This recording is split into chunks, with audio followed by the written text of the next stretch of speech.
Does anyone object to this marriage? The priest asked. I do! Give me back my daddy! Someone yelled. 7 months ago, my wedding was ruined for the first time.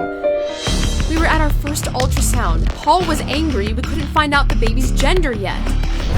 I was upset our wedding had to be postponed due to his business trip. At the second ultrasound, the baby turned away and we couldn't tell if it was a boy or a girl. Paul found out his beloved aunt passed away. We postponed again to make time for mourning. The third ultrasound showed the baby was healthy, but Doc didn't see the gender. Oddly enough, Paul broke his arm the next day. Our wedding had to be put off yet again. I knew it was a big deal to Paul to know if we were having a boy or a girl. I took a special test. Paul was elated when hearing we'd have a son. He rushed home from the hospital and insisted on tying the knot, despite his hurting arm. I was happy. After 2 failed marriages, I dreamed of a complete family.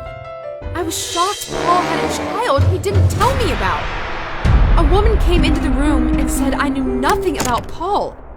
I asked her if he had a lover. The woman said he did have one, and that lover was me.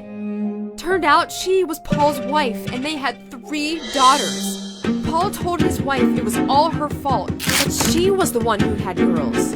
He told me he chose me because I knew how to give birth to sons. He promised to be a better dad to his son, but I didn't want to see that scumbag. He showed up for my delivery. There was a social worker with him. When I got pregnant, Paul talked me into quitting my job and rented the house himself. Now, he took advantage of me having no job or place to live.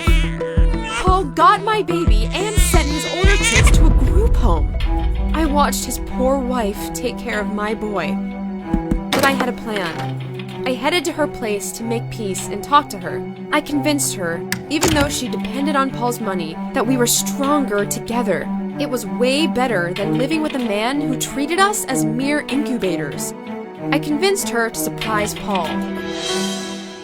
He found his stuff in the flower bed. His keys didn't work because we changed the locks. We took the house from Paul, then sued for child support. We work in shifts. We take care of our kids together, no matter whose kids they are or what gender. Would you be able to befriend your husband's lover?